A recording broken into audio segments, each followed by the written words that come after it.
Yes, we are live. Yeah. Welcome everyone to today's live section. Yeah. So we are happy to welcome you here today. We're here another Thursday to do this and to do live with you. I want to specially welcome our guests for today, Mr. Kola and Mrs. Funmi Kehinde. It's a privilege and honor to have you here, ma. I am Akpesiri Okolocha. I'm your Wholesome Family Solution Provider. So it's an honor to have you here to talk about the topic redefining love. Love redefined. So we find out that in our society today, people have actually had a mix about what love is about. So we're here to give perspective to what true love is, and also going by the fact that you are 38 years in marriage, we want to hear your experience, how it has been over the years, because personally, I feel there's a generational gap of information of what true marriage is between the old generation and what we have now. So now we currently have a generation that we say, I can't take it anymore. My mental health can't take it. I need to walk away.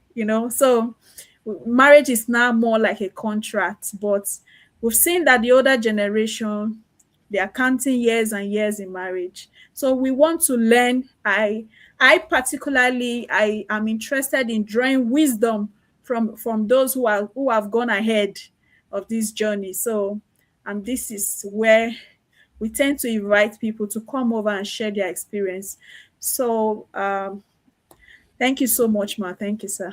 You're welcome. Thank you very much, brethren. It's a joy to be here. And like we have been introduced, Kola Funmi Kehinde, and we were missionaries. We serve with a ministry called Calvary Ministries, CAPRO, and we've been there for a while. Interestingly, both of us met for the first time in A levels. That was 1979.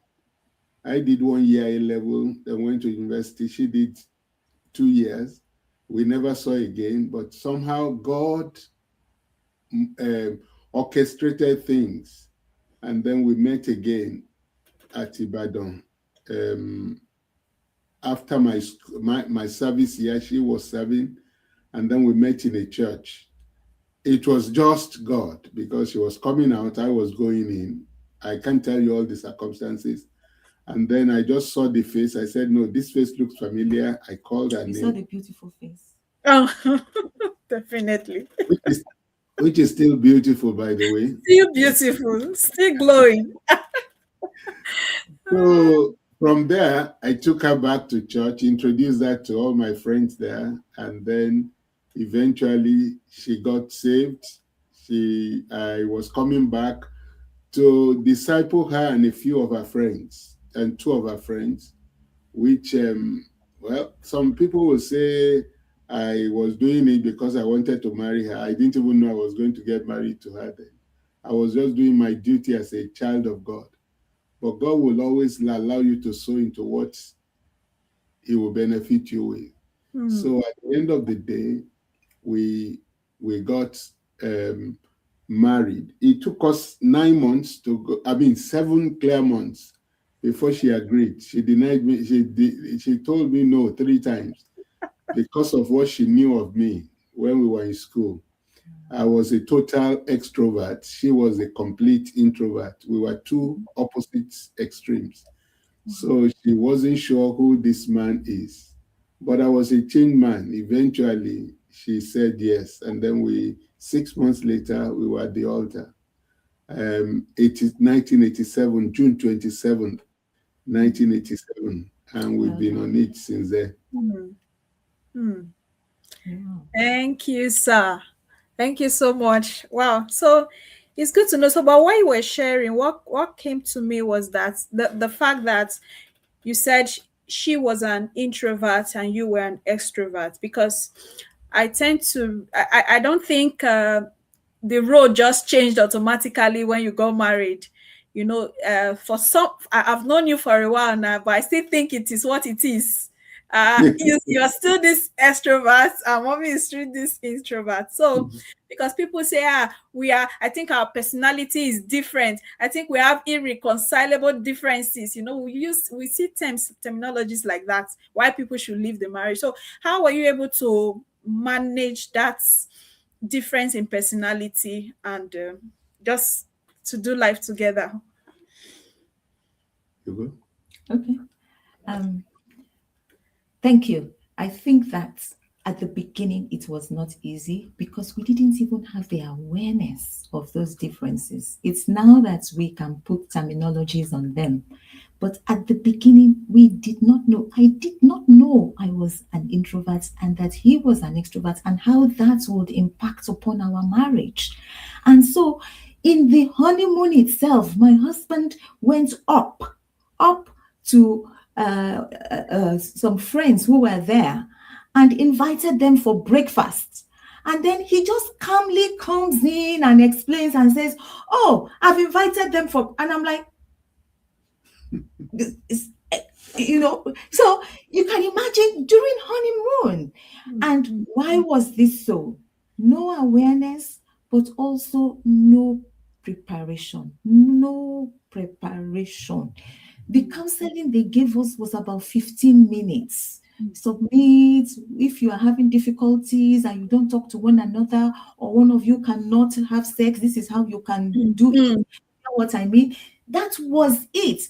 And I'm not judging those people who were supposed to counsel us. They gave us what they knew. Yeah. But now we realize that we need to prepare people so that they are aware of their temperaments, their differences, and how they can work together in spite of their differences.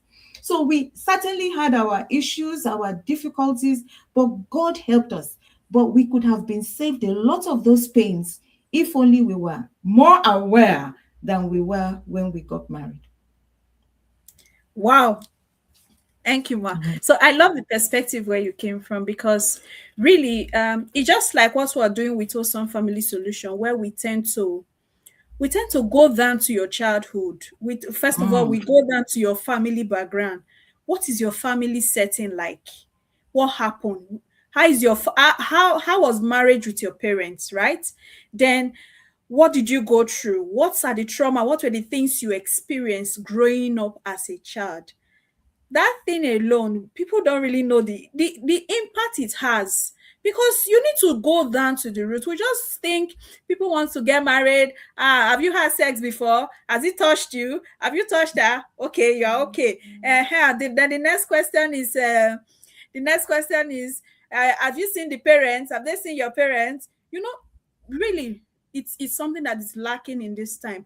You don't get to explore the person's personality and say, okay, I can see that your husband, like they will call it sanguine, all the likes. So I can see that your husband is a sanguine, means he's going to be a very social person, and he's going to be a people person. People will love to be around him. So you must be able to accept that part of him, that yes, people will be around him, including ladies. So prepare your mind. So there's a way, like you said, there was no proper preparation. So it's something that we need to look up to in our own time, that this thing called marriage is not when you want to say I do, you just go in. No, you need to prepare your mind. You need to prepare to accept the person. Okay, this is the type of personality I'm getting married to, and I need to accept this person. So thank you so much for shedding light to that. It's also a pointer to every marriage counselor. Yes, so beyond like I said, beyond the personality, let's still go down to the background, because background can interfere. Where you are coming from, what you have seen, the way marriage was practiced, the way it's being done in your family, it can also interfere with the relationship going forward. So thank you so much for shedding light on that, Ma. So we're looking at love redefined. Yes. So we want to, okay, so I want to ask, was there any time the way you saw love, the way you perceived love before you got married then and now, is there any Okay, before you got married, when you're not finally in the marriage, did you notice any difference? Oh, I thought love was like this. Is it what it's all about? Was there any difference with that one?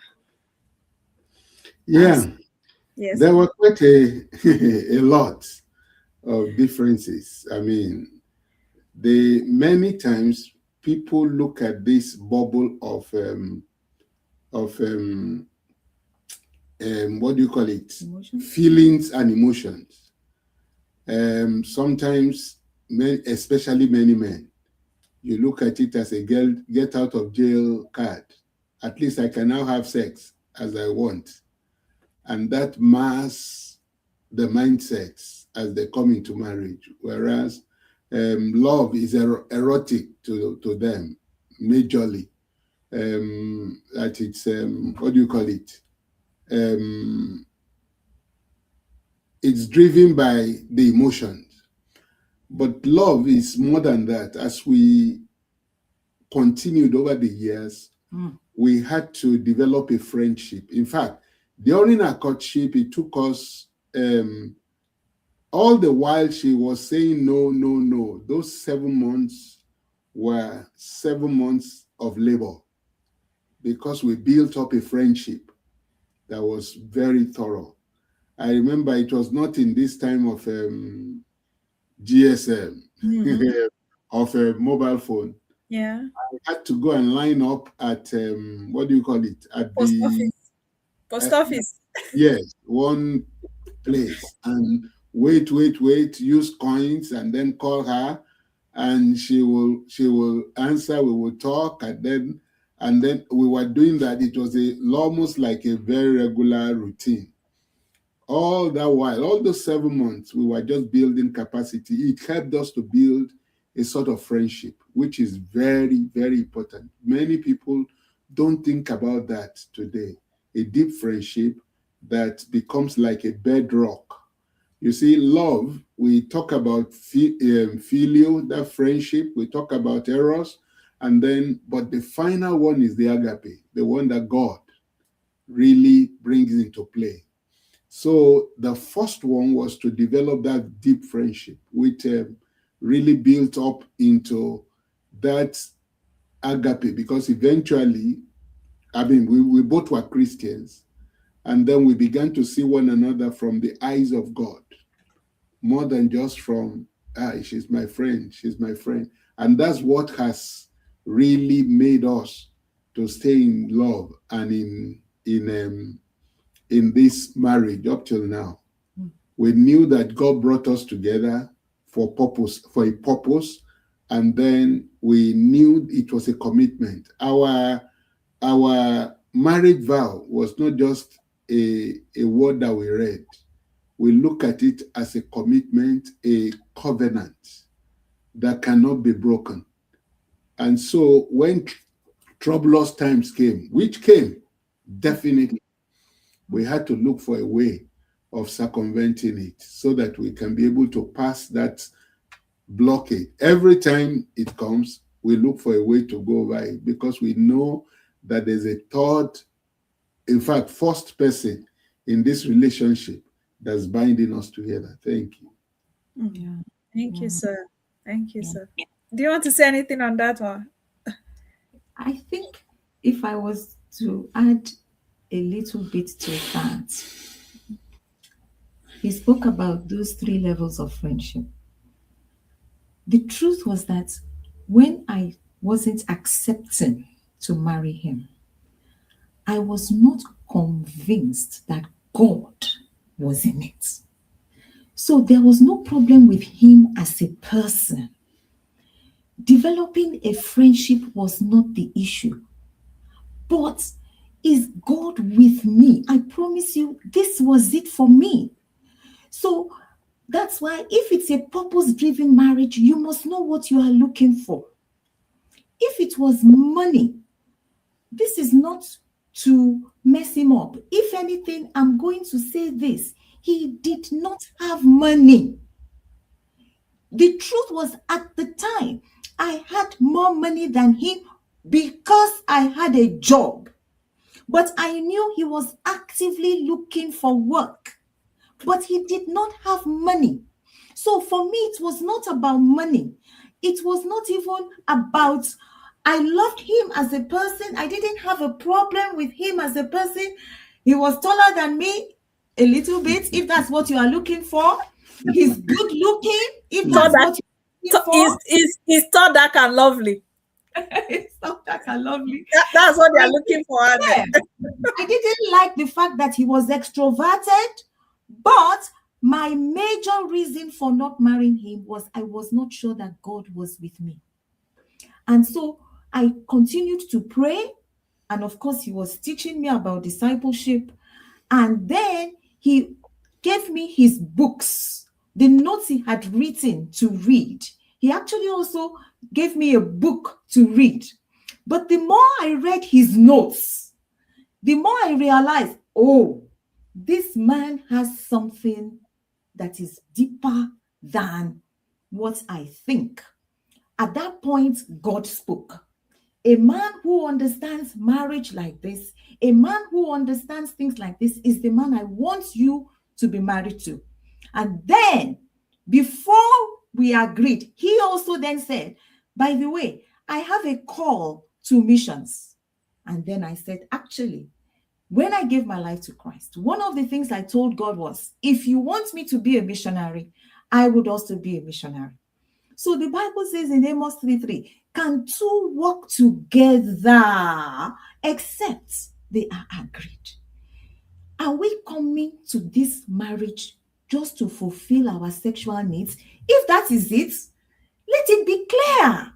Then we know that is what we are all, that's the only, but you see, sex brings us together. And then after that, what next? Then suddenly we realize, oh, actually, I need a male child to carry on my family name.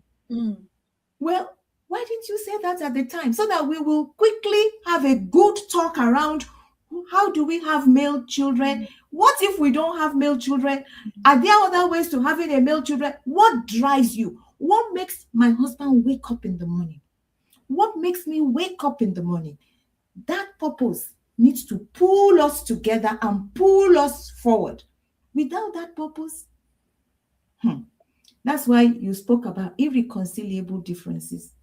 That's why we speak about people suddenly discovering that they don't have shared values. Sometimes even Christians don't have shared values. We were counseling a couple, and I asked the wife, what's your motto in life? And then she said, oh, to make money. We asked the man, what's your motto in life? To serve God full time.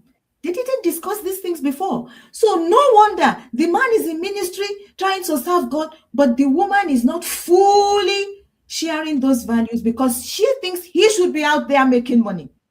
So without a joint purpose, marriage, the way God intended, will be very difficult. That's why he says they are no longer two, but one. Thank you, Mom. Thank you so much. So I see a generation where we feel I've gone to school, I've gone for my youth service, I've done this, I've done that. What's next? I think marriage is next. We just feel the next thing to do after school is to get married.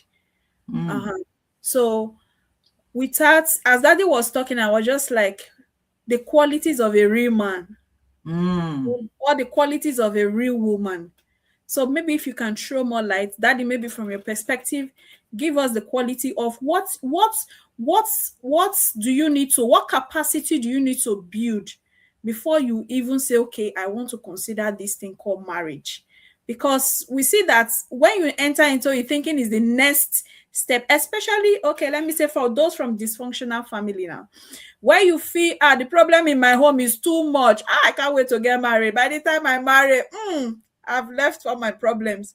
And you now feel there's one person that can just take all your problems and you live happily ever after. You are putting an unrealistic burden on that person. That's because you have not also prepared yourself. So we're looking at, how do you prepare for marriage? What are the capacity, the things you need to build to become a real man. So that you will speak from the aspect of the men, and mommy will speak from the aspect of the women. Thank you. Thank you very much. I'm so grateful. Number one, honestly, is to be able to know that I have the capacity to lead a home. What do I mean by that? Can I, you see, it's Christians that can understand more what I'm going to be talking about.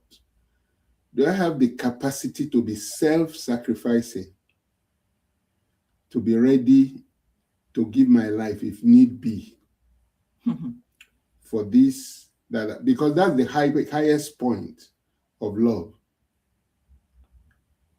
which Jesus, our Lord, demonstrated. He was ready to give his life for us. And that's the first thing that a person have to go. Can I give my life? I meet people, it's as if, I've been washing plates, I've been cooking food for myself, I've been doing this, I've been doing that. When I marry, my wife will just take over, and that's the end of the matter. In fact, I cook a lot of times in this house. I gauge the situation because I know that there's a lot on both of us. And if somebody is going to take a lot more of the burden, especially physical, it's the man. He needs to understand the fact that I have come into this to lay my life down. Whatever I've been told that a man shouldn't do, in fact, I need to reassess them before I enter into marriage. A man doesn't get into the kitchen. That is for the dustbin. A man comes into the house, I want to do this. If there are places that are dirty, rather than abuse my wife and make noise, what have you been doing since morning? Say all this, all that. I mean, she has not been lounging. She went to work like me. She did a lot of things just like me. The first thing I think is, how do I get the place tidy? And I try to demonstrate, a man that is self-sacrificing tries to demonstrate not by what he can say, but by what he can do. At least as I continue to do it, in fact, many times, sometimes my wife will feel so bad. I was going to do it. It's not the matter. The thing is that when I came into the marriage, I brought half of my problems for you to handle. I took half of yours, so that both of us, we came into the marriage to be on par. It's not that I came and I dropped half of mine, and you are now carrying one and a half of the problems of both of us. That's not sensible. So that's what I want to hit at least on the side of men. Be self-sacrificing. Be ready to put whatever it will take to keep the marriage going. Sorry, so that I don't dominate it. Let her speak too. Okay, thank you, sir. No, I think to be honest, usually people like to separate with the genders, what sort of qualities. But at the end of the day, this is really it. This ability to serve, like you said, to lay down your life, to give yourself for the other. And it doesn't matter what it is. Ultimately, that's what it's about. God so loved the world that he gave. So there's a depth to love that causes you to give yourself. Whether that is in sex, you give yourself. Whether that, because he too is giving himself to you. Whether that is in your finances, it doesn't matter where the money comes from. We give it together to serve a common purpose. It doesn't matter. It's our house, our money, our car, our family. It's not, your mother is taking more money. She's our mother. Together, we look at the budget. What should go to what? Who needs what? If there's a discrepancy or there's a diversity of opinions, at that point, as a woman, I allow him to take the lead. So we are friends, we are companions, we are helpers, we are joint signatories to anything that we need to do. But as a woman, if you don't want a leader, don't do marriage. Or make sure you do marriage with somebody who also says, actually, I want you to be the leader. So you are entering it, with one heart. So if you have a man who is ready to sacrifice, who is ready to give, who is ready to lay down his life, who is ready to serve you as Jesus says, please, why would it be difficult for you also to say, you know what? I trust you. I like your leadership. I submit to your leadership as unto the Lord. So there are principles that God has given us in his word as men and women, but overall, all of us, both of us are called to do what? To serve one another in love. Thank you, Ma. So because the Bible will say, wives, submit to your own husband, right? So this is where we will say, look before you say I do. Because if truly you're going to submit to this person, who are you submitting to? Because you want because at the end of the day, is much of the problem we have in marriage is power tussle. Especially when the woman can't relax. Oh, my career, I'm a career woman. You knew me, I was doing this before you got married to me. You just can't keep me like that. I'm gonna do that. She walks away.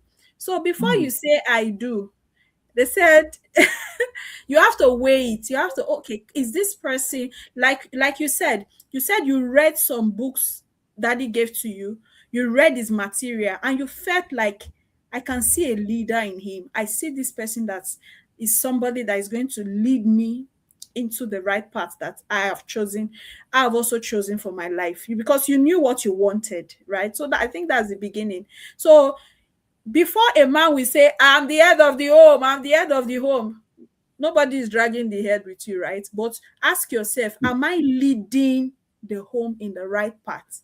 If a woman will trust you with her submission, because if we say woman submits, God is not trying to oppress women. He loves us equally. So if a woman truly submits to you as God says, we should still be in purpose, as we're trying to establish. We should still be fulfilled in purpose, that, oh, for submitting to this man, this woman is still intact. So I'm trying to give a balance that, yes, we are saying the woman should submit, but you ask yourself, that's why we say, if you want to marry a good wife, if you are to see somebody that is like you, will you marry you? So we also have to work on ourselves as spouse. So the part of submission and the part of becoming a real man, where you see there's a way to lead. It's not by, I'm the head of the home. It's not by, it's not, you don't have to shout it. Like Daddy was able to explain that. He will come, he will see the old mess up, and he will just like, okay, let me lead by example. Let me do it. And there's a way it goes in the heart of a woman that, man, I need to brace up. So sometimes it's not really in the shouting, in the, you can lead in a very quiet manner. Yes, so I was able to get that. And of course, that is a sacrifice. So but when Daddy was talking about sacrifice, what came to my mind is, how do you think people, okay, first of all,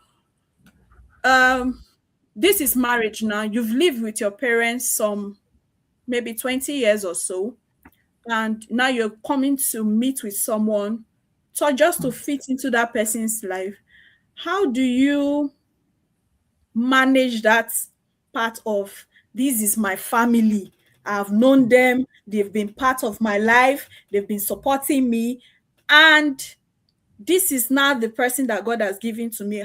How do we put a balance? I'm talking of in-law relationship and any other relationship external that will be in, that will interface, because there must be an interface in the marriage. How do you manage? Because we're still talking about love. We're not telling you to detach from your family, but how do you not suddenly just love someone, like you say, sacrifice, that you have to lay down your life and still give a balance to your own family? Yes, sir.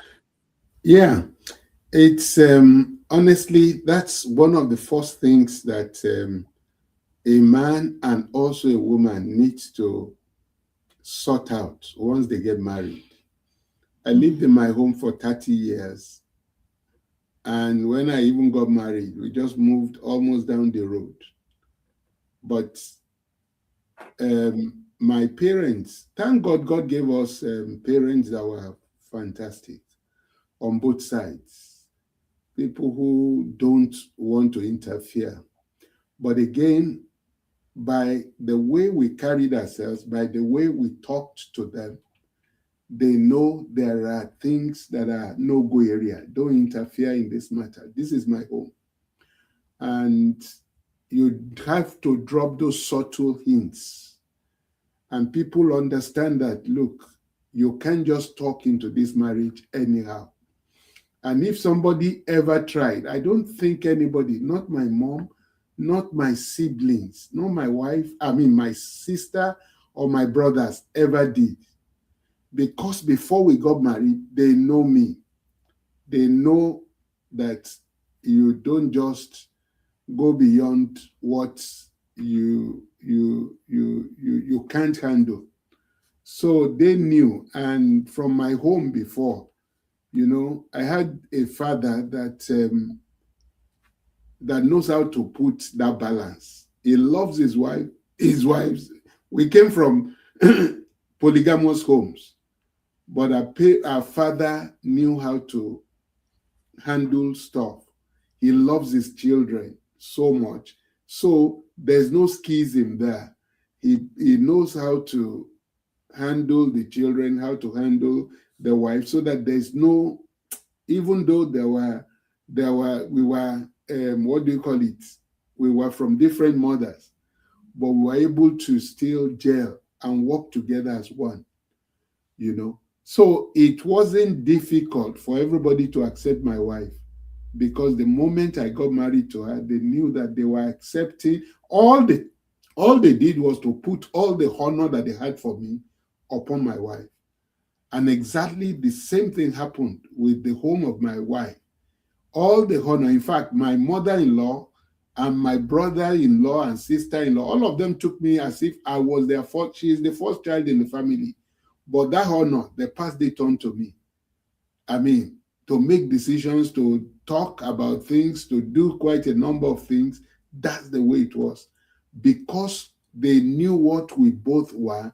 And number two, because they respected us.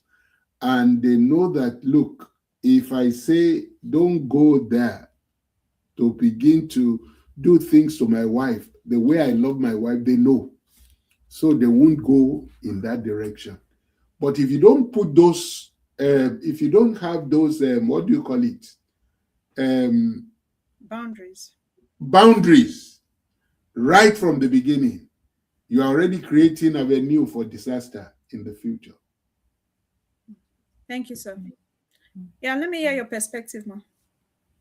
Yeah, I think like you said, we feel very blessed that we have very supportive families. But we also know in our counseling and in our context that not everybody is blessed with those kind of supportive families. We came from polygamous families. There were challenges, but they did not try to interfere in our union. If anybody tried, if they tried, they would have found the same response. No. you don't cross these boundaries. So for those people who have family members that believe they should interfere, we say they need to decide. Unfortunately, for many, because of the lack of preparation, they didn't have the understanding of what they needed to put in place before getting into the marriage. When you now get into the marriage, sometimes it's very hard, very, very difficult. But we will say this: the principle that makes a union work is that a man, a woman must leave his father or mother to be able to cleave to your wife. If you don't leave, you cannot cleave. So when we are trying to figure out solutions, the truth is that some of us, emotionally, mentally, financially, or in different ways, we are still in our families. So we cannot cleave because the unity is being threatened by all these links that we have outside of the family. So for us, we were very blessed. If you are not so blessed, please, for the sake of your union, get help, seek support. Whatever is causing it, is it mother-in-law, sister-in-law, friend? What is it that is threatening this union? You need help, support, counseling to be able to work together on the threats. I find that many people don't work together. Something is threatening your unity, health, money, whatever, family, whatever. It's pulling together, working at it as a threat, as one, rather than I'll work on it. No, that's why you are together as companions, pulling together to fight off any threats to your relationship. Yeah. And maybe just to add something, anytime that we need to do anything, especially when it's good, is the other partner that does it. If we're going to give something to my mom, it's my wife that does it. Mm-hmm. If we're going to give things to the family of my wife, it's me that does it. So that they begin to learn to accept them as members of their home, rather than see them as a claw in the wheel. Mm. Now, there's a word my wife used, cleave. That word cleave is the only word from my understanding and from that means two opposite things at the same time. Cleave means separate. Cleave means join together, depending on where you use it. And God knowingly in the King James, that was what he used, cleave to your wife. And to cleave to your wife, you have to cleave away from your family so that you can cleave to your wife. So it's very important. It's a big key. If that is not settled in the mindset before you go into marriage, Mm-hmm. it may be difficult to settle it as you go. Mm. But it's still possible. You need help from other people to be able to help you to do it. So, And let me just yes, quickly add, yeah, please, that when we say leave father and mother, many people usually have an idea of a physical leaving. Mm. But actually, the truth is that we need self-awareness. What were the things that happened in my family of origin that has made me who I am now? In the way I think, in the way I reason, in the way I talk, in the way I believe. What are those things that have informed who I am now? Because when you begin to look, I think you've been doing a series on love because this is the Valentine season, isn't it? And a lot of people, in fact, I'm so sorry, somebody called me, was looking forward to Valentine Day. And then the guy says, sorry, I really don't think I want to go on with this marriage. And she was like, so what will I do on Valentine Day? Of course, I was sad. Of course, I was touched. But I then thought, you know what? What will be meaningful for you? What is it that will be meaningful for you on Valentine's Day? You can sit at home and cry, but you can also think, you know what? I have purpose. I have meaning. Mm. But you see, if from your family of origin, you don't know you have purpose, you don't know you have value, you don't know that your life can count for something, guess what you are going to do? To replace this man that says he doesn't want, you might be looking for cheap love somewhere. Maybe the eve of Valentine's Day, somebody sends you, I love you, I love you, I love you. Meet me in this hotel room. Before you know it, you are there. Why? Because you are thinking that the only way you are going to find meaningful love is in the arms of a man. That's why the Bible now says, after telling you that love is patient, love is kind, love is this, it says, when I was a child, I talked like a child. I thought like a child. I reasoned like a child. But for you to have this kind of love that God wants to give to us all, we need to put away childish ways. I've had to do that. He has had to do that. We've all been wounded through all of these polygamous marriages. Some of us, I promise you, I won't tell you a lie. The way some of us were taught, in fact, I had an auntie who used to tell me regularly, don't trust any man. Make sure you work hard and keep your money to yourself. I think like a child. I thought like a child. And guess what? You can come into marriage and be so protective. You want to protect yourself, protect your financial empire, and therefore you cannot really cleave. So the point I'm making is, what is it that from your families of origin have defined your thoughts, your belief system, your relationships, the way you do life, that will not allow you to cleave? Self-awareness means work on those things, whether through counseling, through reading, whatever. But don't think you will have the kind of union that you really want if they are not properly dealt with. Thank you, Ma. So while both of you were speaking, what I hear is emotional maturity or intelligence to handle issues. Because like I love the way mommy gave a balance. So we're not telling you leave your parents, don't take care of them. That's not, so we need to put a disclaimer here. That's not what we're trying to say.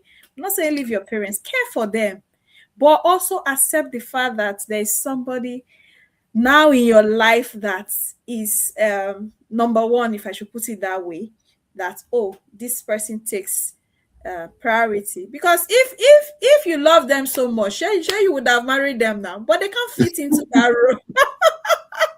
Because I hear people say, in my family, you didn't know what they've done for me, but you can't marry them, right? So that means you knew that you needed somebody to fill that puzzle, and there's only this one spouse, this one man or this one woman that can fit into that role.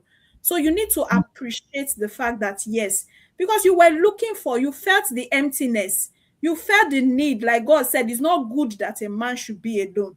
You needed an helper, so you were looking for, and you finally got one. So you don't now marry that person and make the person feel as if my people are more special than.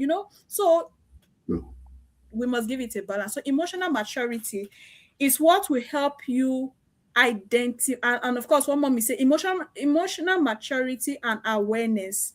It will help you understand where you need to draw the line in terms of boundaries. Oh, I can take this. What are your non-negotiables? So these are the things you're supposed to discuss before the marriage. Oh, what can we take and what can we not take? How far is too far? How far can a person come and we say no, no, no, no, no, no? It ends here. So that's another aspect to it. Thank you so much. So, but I got to hear you when you said both of you are from a dysfunctional home. So when we say dysfunctional, it's, for me, is anything polygamy is dysfunctional, because that's not how God intended it from the beginning. Because we see the issue of envy and hatred and jealousy going on now because there is scarcity of love. The love is not enough to share. So everybody's everybody's competing with their own. Love. Give me the love before you finish it, don't. So so that's what happened. that is where that is where that's where the chaos, the Mm. everything is coming from. That's where the chaos is coming from. Because Mm-hmm. even though, Mm-hmm. like your father now, even though you're what I realized with your father as you were speaking, he had the emotional maturity. But you can't tell me he was able to spread the love the way he's supposed to, because he's one person, you know. So, and in that case, the children start to, when they notice that, this is just one father, I need to go and collect my love before they finish the love, you know. So Yeah. then we start competing. So this is where we see siblings rivalry, you know, competition, envy. Because one of the things we say, love is not envious. You know, Mm. it starts Mm. envying, strife. At the end of the day, it leads to the death of even the children. So it's those setting is dysfunctional. But I'm really glad to see that, and this is a testimony and a living proof for me to see that both of you are from that dysfunctional setting, and here you are, 38 years in marriage, doing life together. This is Hallelujah. this is this is an evidence. So what am I saying is, I've seen cases where um they want to get married to a lady, they will say, go and investigate the family. Or a guy, go and investigate the family. They say, the father and the mother, they are not together.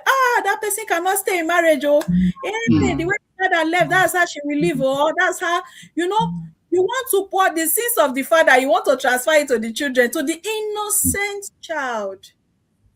You know, to the innocent child. I tell somebody, I say, if you are privileged to choose the type of family you come from, sure, you know where to choose now. But we are not all privileged.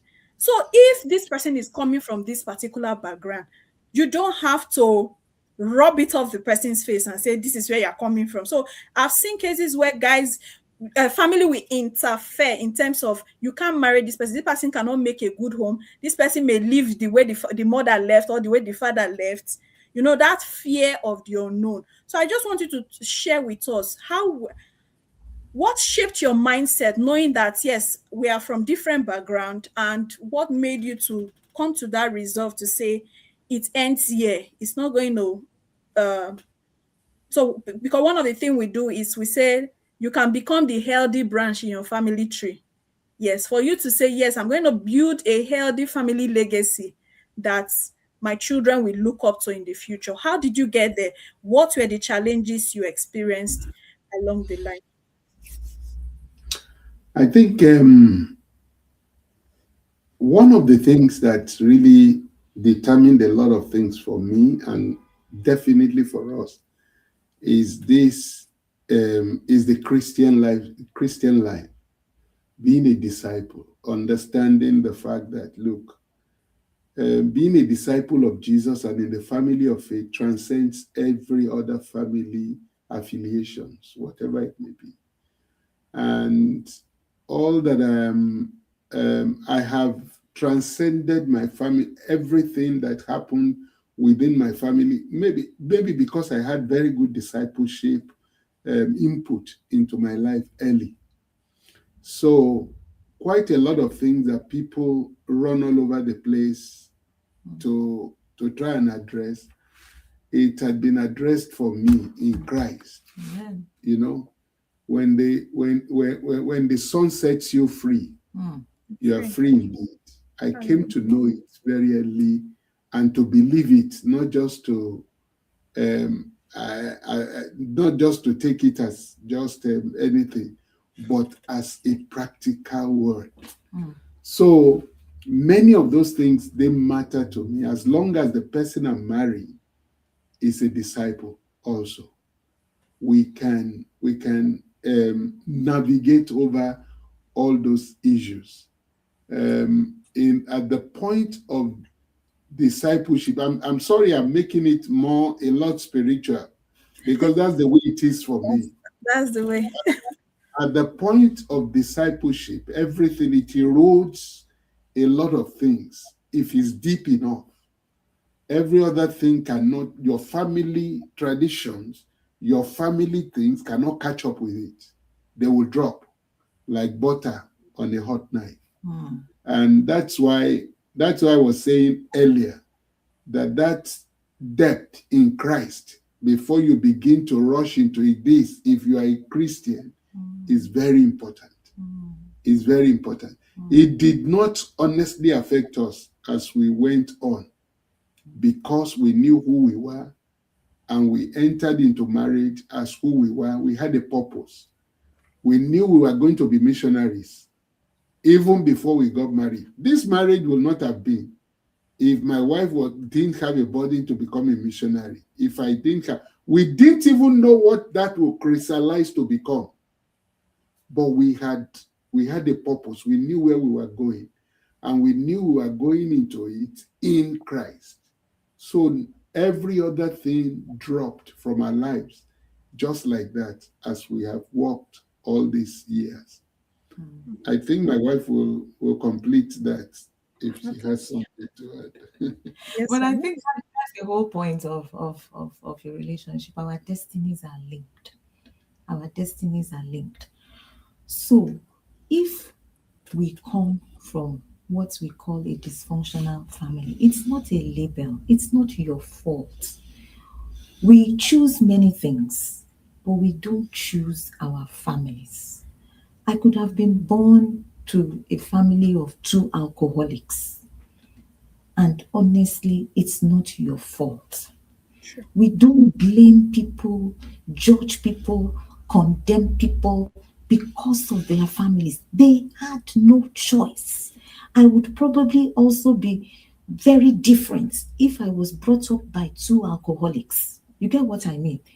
However, now the reason we are doing all of this, the reason God is interested using your ministry and so many other ministries like this, is because God wants to offer hope, change, redemption. So, say for example, you say in the family where I was brought up, they only showed us how to have pap in the morning, pap in the afternoon, pap in the night. Does that mean you will have pap in the morning when you are 60 and 80 and 90? A point comes when you suddenly realize, oh, wait, oh, there are people having vegetables and fruit. Oh, then what do? As soon as you are of age to make a choice, you turn to healthy living. You begin to seek a healthy way of dieting. The same thing, if you happen to be born in a dysfunctional family, the first thing you need to do is say, you know what, I'm turning to you, God. What I was making, I'm turning to you, God. I need a loving God. Lord, I need you. It's not, Lord, I need you, give me money. I need you, give me house. I need you, make me a doctor. I need you. Those ones are good. But the first thing is, God, I need to now know you. Because when we now know this loving God, a loving Father, He pours His love into our hearts. That helps us now to be healed of the dysfunction and to walk towards, as you are saying, a different pattern for our lives. If I was to go by the trajectory of just the way I was born, I can assure you, I will be in a psychiatric ward. I have no doubt. I say it because I know the anxiety. Because when you live in some homes, they're always afraid. Who put this one there? Who put this? Who wants to kill me? Who wants to? You're just constantly afraid. But when I turn to God, suddenly He shows me that I do not have the spirit of fear, but of power, of love, and a sound mind. So dysfunctionality, we can't do anything about. But we have an option. A loving God who says, come to me, whoever you are, and I will give you rest. I will turn your life around. And then, typically, God raises other people who can nurture us, pastor us, counsel us, help us towards healing and maturity. But if we are not careful, we just end up in relationships with the same people who repeat the same patterns of dysfunctionality, as you put it. Thank you, Mom. So ability to be sensitive enough to know that yes, um, this is what my family cannot provide for me. I need to get to know a loving God who can give me that, and also to surround myself. So this is where accountability is also very important, because you can't do life alone. So you need to be accountable to people who have gone who are so who have who have been able to maintain or gone who have gone through this journey, and they've been able to survive it, and they are living well. You understand? So because I hear people somehow people just want to throw pity party and say, nobody loved me. This is how life has just been for me. Nobody care. You want to mourn your situation. You want to use your entire life to start mourning your situation. It is preferably you look at that pain and see how you can convert it into purpose. That yes, like you said, the purpose driven marriage. How can I convert this thing into purpose? And promise yourself that you're going to be this light. You know, for me is I'm going to so shine that even when they tell you this is where I'm coming from, you can't match it. You know, Amen. you can't match. You can't. You like really, like really. Is she? So for me, that's my motivation. That yes, I won't look like what I've been through. I'm going to rise above whatever, because people take things differently, and it is to the extent you want things to get to you. Some people, some persons will also absorb the negative, or because they told you don't allow any man to do this, you just go into marriage with that negative mindset. That is why we need Mm. more to renew our mindset, to renew our mind each and every day. Thank you so much, ma. So Valentine happens to be on Saturday. I want you to address, because our audience is teenagers, the singles, the couples, the parents. How best do we express this thing called love? For me, I feel love is not a day. The Valentine is not the only day to show love. Every day is a day of love. So, but if the society have so termed it that, oh, this is a day of love, because I have also seen cases where teenagers or the singles feel, he bought flower for me. What can I now give to him? The next thing to give is your body, you know. Mm. Or they will say, if you love me, why can't you just do this for me? For me, those are manipulative uh, as terms.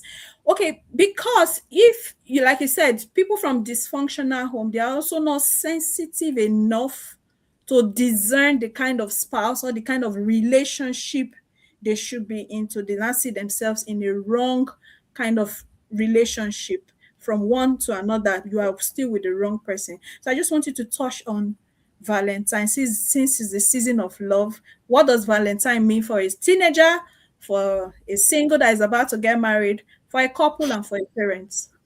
Thank you, sir.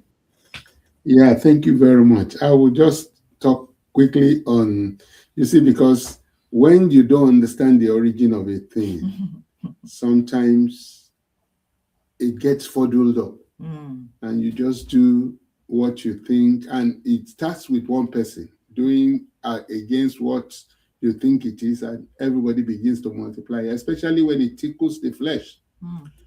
Now, the Valentine started with a sacrifice. A monk that is called Valentine, the Claudius, Emperor Claudius, I think that was the emperor, decided that if you're a soldier, you cannot marry, just like the priests. He was looking at them as priests too. So you can marry, just go to war and give your life to Rome. And then Valentine decided that no, it can't be like that. God did not say that.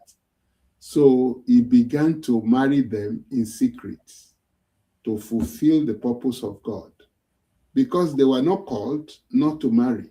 So the government found out and they put him on death row to kill him. In fact, it was martyred. He sacrificed his life for believing in the fact that love should be celebrated. And so that's the background it came from. And when I tell people about Valentine, the first thing I tell people is that your first Valentine is not man, is God. And when you sacrifice your life for God, you can't just use it for anything. Yes, show love the way God shows it, but don't go beyond to sell your sanctity. It's good to show love, but today people, from the history, in fact, the history I read pinned down different points in time when people turned it into this, and then after some time turned it into this. The final thing they turned it to was to commercialize it. And Valentine has been so commercialized today that it has become a money springer for many people.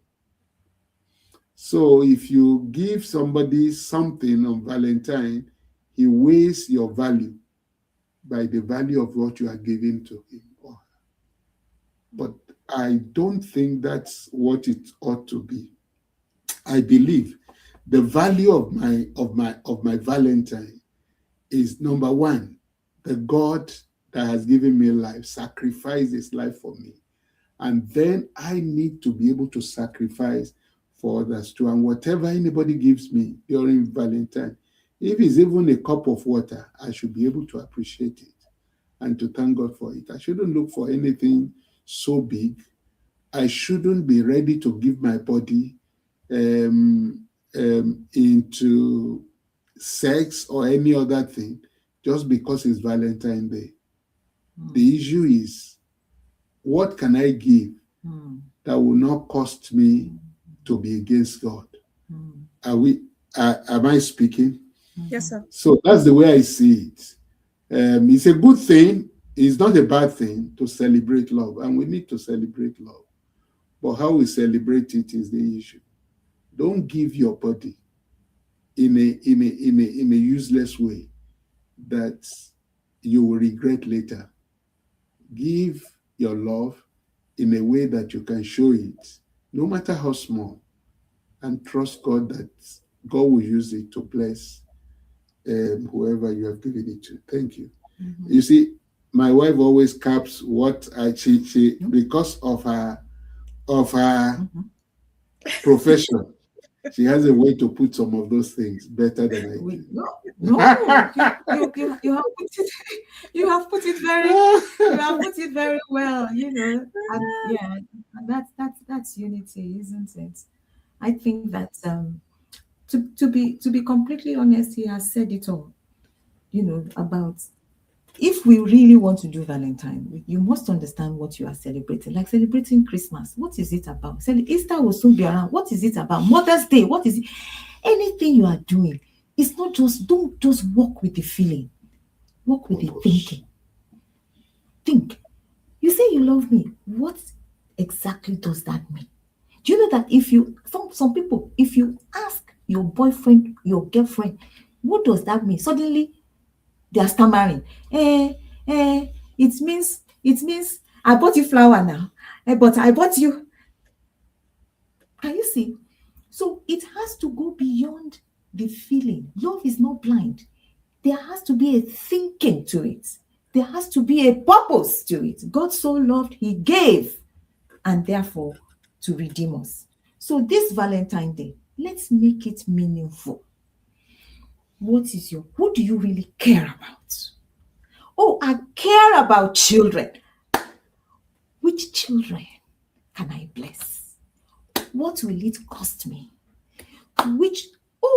I care about my street. I care about my community. I care about the poor. I care about the homeless. Of course, I care about my children. Like you said, it's not just one day. I can decide that I also want to show them love because they have a need. I care about my husband. We don't wait until Valentine's Day to now start expressing love with flowers. I don't, You will permit me to say this. If my husband comes on and gives me flowers, I don't know what I will do with it. I don't know what I will do with it. You get what I mean? So for me, I would rather a big hug. I call it a big therapeutic hug. For me, that is more meaningful. So let love have purpose to it. If both of you agree that the way we want to love each other is to have sex from morning to night in a hotel room, that is fine. If that is what both of you find meaningful. But at the end of the day, if there is a baby, if there's a pregnancy, if you catch STI, suddenly all the love that you said you had for one another is gone.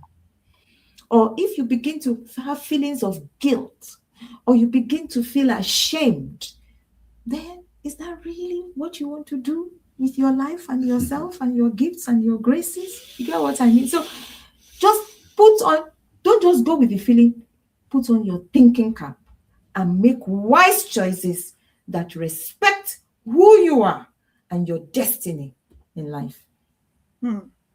That's my mama speaking. so so we're talking destiny here because I see a generation where the value of a woman has been reduced to ice cream. That you feel if you just buy a woman ice cream and you've gotten her already. You know, we now come to a generation where you ask a lady, what do you want in a man? Or what are you say, okay, give me a list of the kind of, he must have a car, he must have a this, he must materialism. He must have. So that means you've already told yourself that without a man, you can't even have a car. You are entering into a relationship because these are the beginning of dysfunctionality. You are entering into a relationship with someone. You are getting to know the person. You're not just quite long. The next thing is I want to make my hair. Give me money to make my hair. So if you didn't meet that person, you can't make your hair. I don't know. So because I'm trying to get to the point where a woman's value has been reduced. And at the end of the day, even in marriage, we now see how it plays out, where the man feels, is there no food in the house? Did I not provide? Am I not paying the rent? What do you need?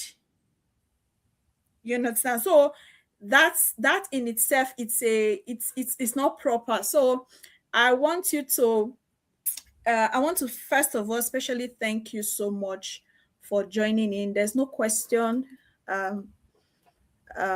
there, but I want to thank you so much for bringing light to what true love is all about. It's all about is you have to give, but don't give your giving is not at the expense of your destiny or expense of your relationship with God.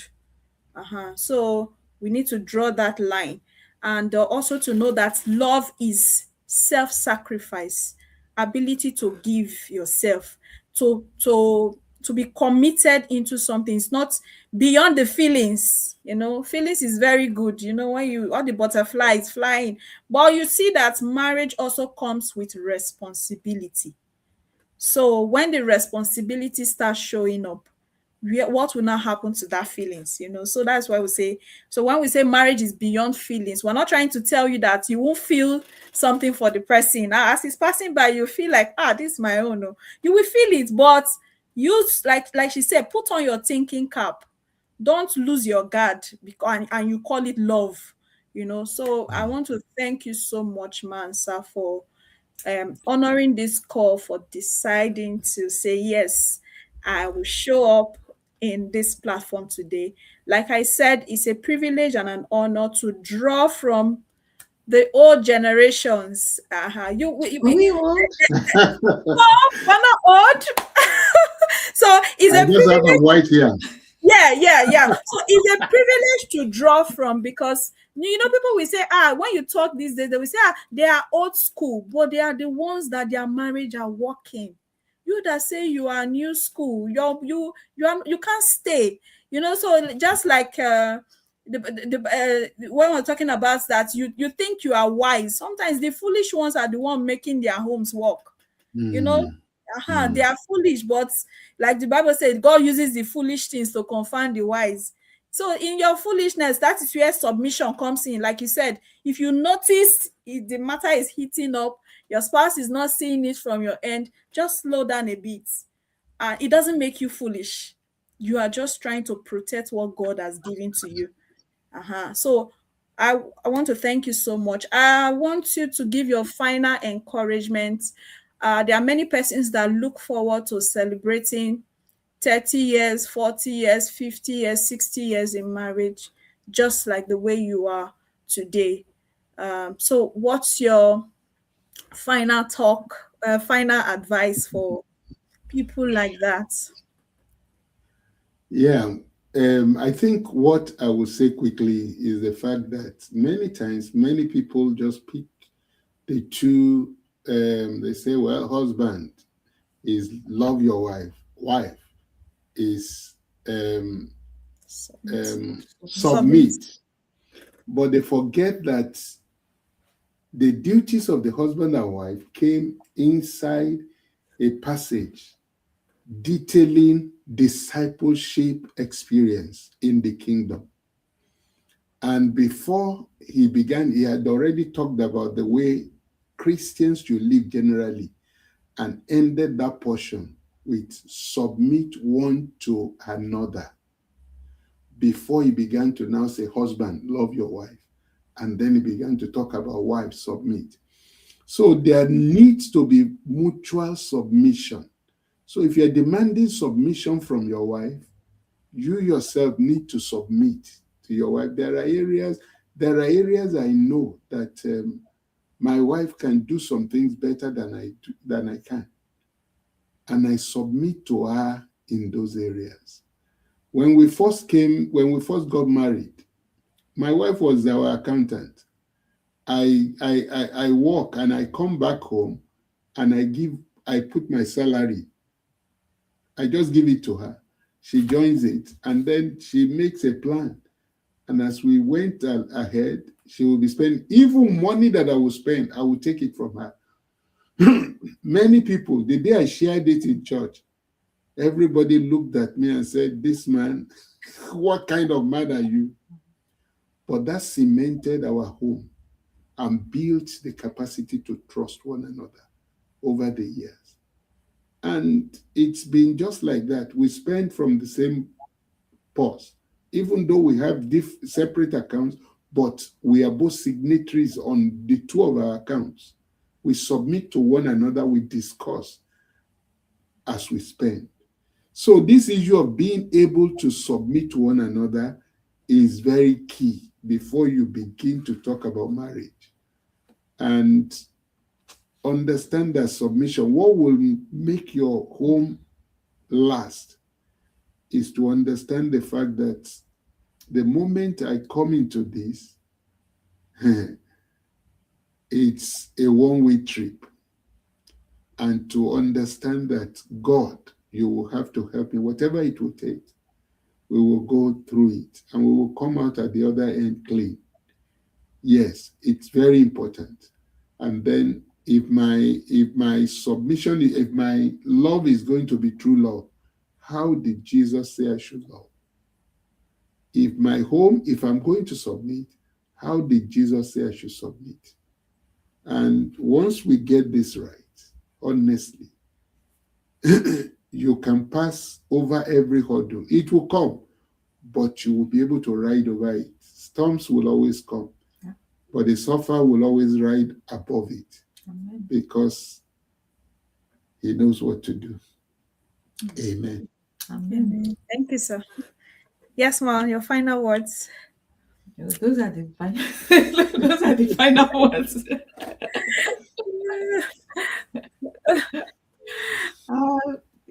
Final words. Yeah. 1 Corinthians 13, I think. Okay, yeah. 1 Corinthians 13. All of those qualities, I think you've also been looking at them. Love is patient. Love is kind. Love is not envious. Love is not rude. Love is not. Put your name there. Put your name there. Even before you get married, put your name there. Funmi is not rude. Funmi is not envious. Funmi is not, Funmi is not, Funmi is not. If you see that there are areas where you are struggling, work on those ones. And then when the right man or the right woman comes, let them also walk through that exercise. And wherever you find that there are issues, why are the issues there? Are they from trauma? Are they from hurt? Are they from unresolved past experiences? Work on them. So if each one of us can be who God says we should be, why wouldn't this marriage work? Why shouldn't it work? It will take patience and hard work, but those are the qualities that we really need to trust God to develop, cultivate in our lives. Thank you. Thank you so much, ma. So I love where Daddy said that is a one-way, like a yeah, you're One way entering trip, one-way, yeah, one-way trip. They tell you there's no other way no to come. turning back. Yeah. So because I see that most times people enter like a trial and error. Let me go. If it does not work, I just take a walk. So I liken it to be if you have a if you are in a room and they say, welcome to this room. We're not expecting any fire, but in case there's any fire, just use the fire. They point the fire exit position to you. Just get there and do that. So the question now, assuming there is no fire exit point being provided for you, you will explore all the um options that you have. So it is from there you will say, should I use the fire extinguisher? Should I break the window? You want to see how you can resolve that thing. So because now we find out that this generation, we don't have a staying power in marriage. The strength to stay is no longer there, because before you entered, you've already created an exit point. If you just behave like this, I just move like that, I just go. So Yeah. it has actually messed up the whole family structure. So we are calling you back. There's no option. That is why we say, before you say I do, look well. And when you say that, when you finally do, please keep doing. Don't stop. Yes, because we are looking at wholeness in the family system, because it's not just about your happiness. It's not just about you yourself. What about the children? What will become of the children? What will become of the next generation? And this is where we say thank you so much, Sama, for Thank you joining. very much. God bless you, Thank sir. you. You're doing a good job. Thank you. Wonderful job. God bless you. Thank you. So we hope to have you some other time, but with a more deeper topic for you to handle, because I can see that there are areas to touch, but we'll come back again for this. Thank you so much. Thank you to Thank our you. audience Thank for you. joining in. We are really so grateful. I want you to enjoy the rest of your day, and God bless you. Bye, everyone. Amen. Bye. Bye Bye. bye. Thank you. Yeah, bye.